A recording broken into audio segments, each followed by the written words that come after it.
The recent incident at the tennis match has caused a disproportionate online uproar. It's all about the famous hat, of course. Yes, I took it. Yes, I did it quickly. But as I've always said, life is first come, first served. I understand that some people might not like it, but please, let's not make a global scandal out of the hat. It's just a hat. If you were faster, you would have it. He wasn't booed for a bad business deal. He wasn't cancelled for a corporate scandal. He was fired for stealing a hat from a child on live television. That's the contradiction-haunting Polish executive Piotr Szczerek, the now former CEO, whose polished suits and boardroom reputation collapsed the moment he reached into a boy's hands and snatched a signed tennis cap. Millions have seen the clip. Millions have shared it. And today, insiders confirm the fallout has reached the highest level. Szczerek has officially lost his job. But how did a single greedy act at a tennis match spiral into total career destruction? That's the story no one expected. The viral moment started like something wholesome. Tennis star Kamil Majszak had just battled through a 5-set thriller. Sweating, smiling, soaking in the crowd's applause, he removed his cap and looked toward the fans. His eyes locked on Brock, a young boy pressed against the railing, arms stretched wide. It was the kind of gift that cements a lifetime memory, a signed cap straight from the hero's hand. But before Brock's fingers touched the brim, Szczerek leaned in, grabbed it, and stuffed it into his wife's bag.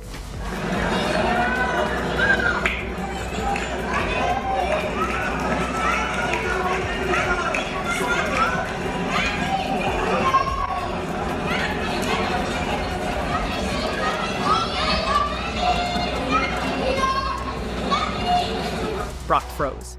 Cameras caught every second, and the internet erupted. Within hours, Szczerek's identity was confirmed by fans who tracked him down through LinkedIn, company websites, and business registry pages. He wasn't just a spectator, he was the co-founder and CEO of Drogbrook, a paving and landscaping company. What should have been a forgettable corporate title suddenly became a lightning rod for fury. Social media didn't just roast him with memes, it mobilized. Drogbrook's Google reviews tanked. Forums buzzed with calls for boycotts. On TikTok, users stitched the clip with captions like, "Imagine being rich and stealing from a child." Instead of apologizing, Szczerek doubled down. In a forum post, later screenshotted and shared, he reportedly wrote that life is first come, first served, and that he was quicker than the boy. That single quote was the gasoline on the fire. Where fans might have forgiven a moment of clumsiness, his arrogance sealed his reputation. As one Reddit user put it, it wasn't just the theft, it was the smugness.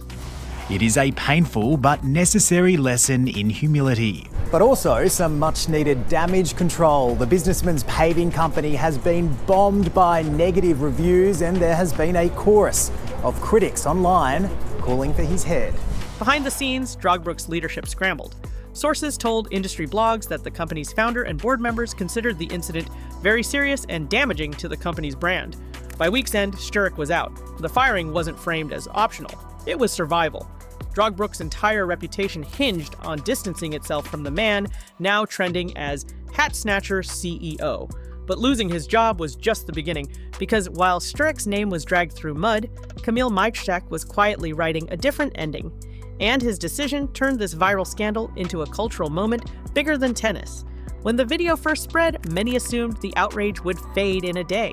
Viral clips come and go, but this one had a different kind of energy. By the next morning, the hashtag HatSnatcherCEO was trending across Twitter and TikTok.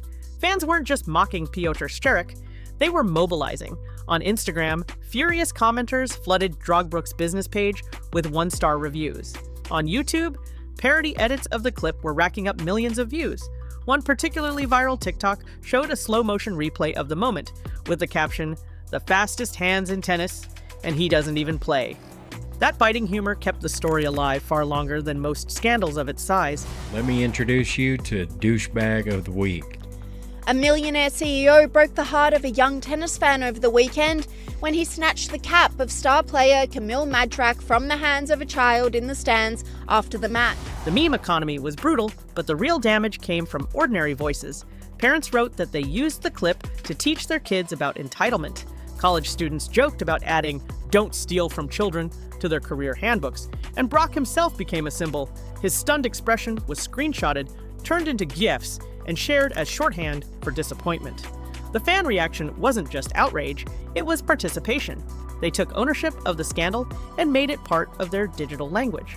Once that happens, a story stops being a headline and becomes a cultural moment. Meanwhile, Kamil Majtrzak faced a dilemma. At first, he hadn't even noticed the incident. He was busy celebrating his 5-set win. But as the clip exploded, his name became attached to the scandal, whether he liked it or not. Sources close to the player told Polish media that Majtrzak was deeply uncomfortable with how his gesture of generosity had been twisted. Rather than issue a dry statement, he leaned into the moment with authenticity. Using his Instagram, Majtrzak posted, "That cap was meant for the young fan. Help me find him." Within hours, the post had thousands of shares. Fans became digital detectives, determined to track down Brock and make things right. That shift changed the narrative. Suddenly, it wasn't just about Szczerek's arrogance, it was about whether sports could still deliver moments of joy in the age of viral cynicism. Reports suggest Majtrzak personally coordinated with his team to locate the boy, while fans tagged local journalists and tennis blogs. The search became a mini-drama of its own, and it painted Szczerek's selfishness in an even darker light. Polish millionaire is speaking out today after facing backlash for stealing a hat from a child at the U.S. Open this week, and it wasn't to apologize. One headline summed it up perfectly.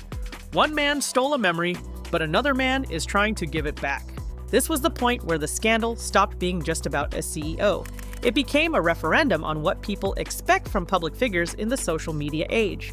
Accountability, humility, and at the very least, the decency not to rob a child's joy. Behind the scenes, Drogbrook's offices reportedly felt like a pressure cooker. Employees woke up to discover their company's Google rating had collapsed overnight. One-star reviews poured in with captions like, "Would you trust a CEO who steals from kids?" and "Great paving, terrible parenting." Sources told Polish business daily Puls Biznesu that the board members felt trapped in a firestorm they didn't create. The optics were catastrophic, not because Drogbrook was a global brand, but because their leader had become shorthand for greed. It sent the internet into a spin. A Polish businessman who snatched a signed cap from a young tennis fan has finally apologised.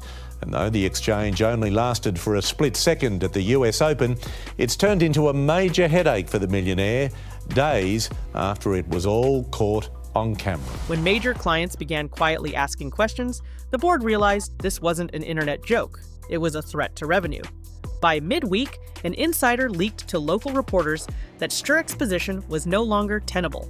The founder, who had built the company's reputation on trust and reliability, was described as furious that decades of work had been undermined in a 10-second clip. Multiple outlets quoted sources saying the internal conversation wasn't whether Piotr should step down, but how fast they could remove him while containing the PR damage. The leak confirmed what fans had been speculating online. The scandal wasn't ending with memes. It was about to claim his job. Szczerek, however, wasn't ready to fade quietly. Reports suggest he tried to argue that he was being targeted unfairly and that cancel culture had turned an innocent act into a career-ending storm. In one now deleted comment traced back to a forum account under his name, he insisted, "I was quicker, simple as that." Life isn't about waiting your turn. That line, screenshotted and shared thousands of times, hardened public opinion against him. What could have been framed as a clumsy misunderstanding now looked like calculated entitlement. As one fan wrote on X, "He didn't just steal the hat, he stole sympathy." Meanwhile, the happy twist was unfolding. Majtrzak's Instagram appeal worked. Within hours, fans connected him to Brock's family, and the reunion was arranged. Photos soon surfaced of Majtrzak presenting the boy with not just a signed replacement cap, but an entire bag of memorabilia, shirts, wristbands, and a personalized note. The pictures went viral, generating headlines like, "Where Piotr failed, Kamil delivered." That juxtaposition magnified the contrast. One man clung to arrogance, the other leaned into generosity. Industry analysts began weighing in. Sports business commentator Marek Zielinski told TVN24 that the scandal highlighted the modern reality. Reputational risk is as dangerous as financial risk. He pointed out that Drogbrook's revenues were unlikely to collapse overnight, but their brand equity had taken a hit that could linger for years. Szczerek, once the public face of the company, had become its greatest liability. And with that liability spreading across news cycles worldwide, the board's path was clear: cut ties or risk the entire company sinking with him. The revelation wasn't just that Szczerek lost his job, it was that his downfall became a case study in how one viral moment can override decades of boardroom success. The official announcement dropped on a Friday morning, quiet enough that Drogbrook hoped it might slip past the news cycle, but loud enough that the public heard exactly what they wanted. Piotr Szczerek was out. The statement was carefully worded, citing a commitment to protecting the integrity and reputation of our brand. But fans knew the truth. Szczerek wasn't leaving because of performance issues. He was leaving because the internet decided he was no longer fit to lead. Screenshots of the press release were shared under captions like "Actions have consequences" and "Bye-bye hat snatcher." If Drogbrook's board hoped the move would calm the storm, they miscalculated. The firing only reignited the outrage cycle. Late-night comedians jumped in, with one Warsaw-based talk show opening its monologue by holding up a tennis cap and quipping, "Don't worry, it's safe. Szczerek's not here." Memes depicting him sneaking into toy stores and children's birthday parties went viral. What might have faded into a niche sports scandal became late-night fodder, shared across borders and translated into multiple languages. Piotr Szczerek wasn't just a disgraced CEO anymore, he was an international punchline. In a last-ditch attempt to salvage dignity, Szczerek reportedly reached out to Brock's family. Local journalists in Łódź reported that he offered to meet privately and apologize in person. But word leaked before anything was finalized, and the offer was immediately met with skepticism online. Fans debated whether it was genuine remorse or desperate damage control. One mother on Facebook summed up the public mood: "You don't apologize because you're sorry. You apologize because you got caught." Kamil Majczak's role in the drama only deepened the contrast. The images of him kneeling to hand Brock a replacement cap had become iconic, circulated by sports channels and mainstream outlets alike. ESPN Polska ran the headline, "One act of greed, one act of grace." The juxtaposition made Szczerek's belated apology feel hollow. Even if Brock's family accepted it, the cultural verdict had already been delivered. The ripple effects extended far beyond Drogbrook. Corporate PR consultants began pointing to the scandal in seminars, warning executives that every camera is live and every audience is global. Industry magazine Marketing Week compared it to other infamous corporate meltdowns, arguing that Szczerek's downfall was unique because it wasn't tied to corruption or fraud, but to something much simpler: public decency. The lesson was stark. In 2025, even the appearance of selfishness can be a career-ending mistake. By the end of the week, Szczerek was not only unemployed, but a case study. His name sat alongside hashtags, his quotes embedded in memes, his reputation reduced to a punchline in internet history. But the cultural firestorm wasn't finished yet, because beyond the jokes and headlines, people began asking a larger question. If a single hat could topple a CEO, what does that say about the fragile power executives really hold? By the time the dust settled, Piotr Szczerek wasn't just a disgraced CEO. He was a symbol of arrogance, of entitlement, of how one selfish act can erase decades of professional reputation in seconds. Once his firing became official, analysts speculated on whether he could ever stage a comeback. A few PR experts suggested that, in time, he might resurface in a smaller role or start a new venture. But others were blunt. The internet doesn't forget, and children don't forgive. For many, Szczerek's name would forever conjure the image of a man stealing from a boy's outstretched hands.